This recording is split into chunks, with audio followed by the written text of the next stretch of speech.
Photo జర్నలిస్టా, camera జర్నలిస్టా, రాసే జర్నలిస్టా, డెస్క్లో ఉన్న జర్నలిస్టా, journalist ఎవరైనా జర్నలిస్ట్ నా లెక్కలో. ఇల్లు కావాలంటే ఎక్కడెక్కడ కావాలి, ఎట్లెట్లా కావాలో ఒక వివరం కావాలి. మండల స్థాయిలో పనిచేసే స్టింగర్స్ ఉంటారు, వాళ్ళకు మండలంలో కావాలని కోరుతున్నారా, ఎక్కడ కోరుతున్నారు? Point number 1. జిల్లా స్థాయిలో పనిచేసే స్టాఫర్స్ కానీ ఇతర సిబ్బందిగా అన్నారు, వాళ్ళకు జిల్లా కేంద్రాలలో కోరుతున్నారా, ఎక్కడ కోరుతున్నారు? Point number 2.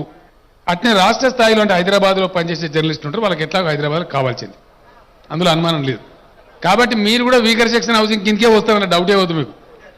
ఇల్లు లేని వాళ్ళకి ఇల్లు కల్పించే దాని కింద వస్తారు. మీరు పనిచేసే వృత్తికి ఆటంకం లేకుండా కిరాయిలు భరించే పరిస్థితి ఉండదు. కాబట్టి ప్రభుత్వ పరంగా మీకు ఒక ఇల్లు కల్పిస్తే మంచిది.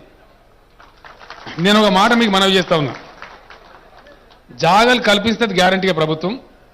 ఇప్పుడు నేను వీకర్ సెక్షన్ హౌసింగ్ ప్రోగ్రాం ప్రకటించాను, నిన్న రాత్రి కూడా టీవీలో ప్రకటించిన, మీరు చాలామంది చూసి ఉంటారు. దానికి 2,75,000 రూపాయలు ఖర్చు అయినా పర్వాలేదు. బలహీన వర్గాల గృహ నిర్మాణం అని, బలహీన వర్గాల ఆత్మగౌరవాన్ని హననం చేయొద్దు, వాళ్ళు కూడా మంచిగా బతకాలి. 2 బెడ్రూములు, ఒక హాలు, ఒక కిచెన్ ఉండే ఇల్లు కట్టిస్తా అని చెప్పిన నేను. మీకు కావాలంటే అట్లాంటి ఇల్లు మీకు కూడా కట్టిస్తాం. కాదు సార్ మాకు ఆ డబ్బులు ఇచ్చేయని మేము కొన్ని కట్టుకోండి, మీ ఇష్టం కట్టుకోండి. తెలంగాణ ప్రభుత్వం నుంచి ఆ పని చేపించే జిమ్మదారు నేను తీసుకుంటా. వాళ్ళు చేయకపోతే మీ అందరితో కలిసి జెండా ఎగిరేసి వాళ్ళ ఆఫీస్ కానీ దుకాణం పెడతా. అక్రిడియేషన్ కార్డులు అన్నారు మీరు. ఈ అక్రిడియేషన్ కార్డులు అందరికి ఉండాల్సిందే. వివిధ కారణాల రీత్యా ఫోటో జర్నలిస్టు పోతుంటాడు, కెమెరా జర్నలిస్టు పోతుంటాడు, వార్తలు సేకరించే జర్నలిస్టు పోతుంటాడు. అది ఉంటే అక్రిడియేషన్ కార్డు ఉంటే పోలీసు ఇచ్చి పెడతారు, ఎవరైనా ఇచ్చి పెడతారు, పాస్ లాగా ఉంటుంది. అది నువ్వు ఏంది అంటే నేను ఫలానా చెప్పు, ఒక ఐడెంటిటీ కార్డు లాగా.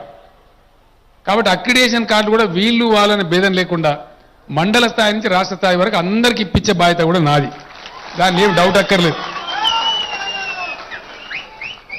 ఇక బస్సు పాస్ మన ఆర్టీసీ చాలా పెద్ద సంస్థ. ఏం బాగా జర్నలిస్ట్కి ఇస్తే గొప్ప మునిగేది ఉన్నదా? ఒక్క జలయజ్ఞంలో ఒక ప్రాజెక్టులో వేసిన అవినీతిలో పావుల మందం కాదు, అంతే కదా. అది పెద్ద సమస్య కూడా కాదు. స్టేట్లో ఎనీవేర్ టు ఎనీవేర్ మీకు బస్సులో ఫ్రీగా పోయేటట్టు పాసులు ఇప్పించే బాధ్యత కూడా నాదే.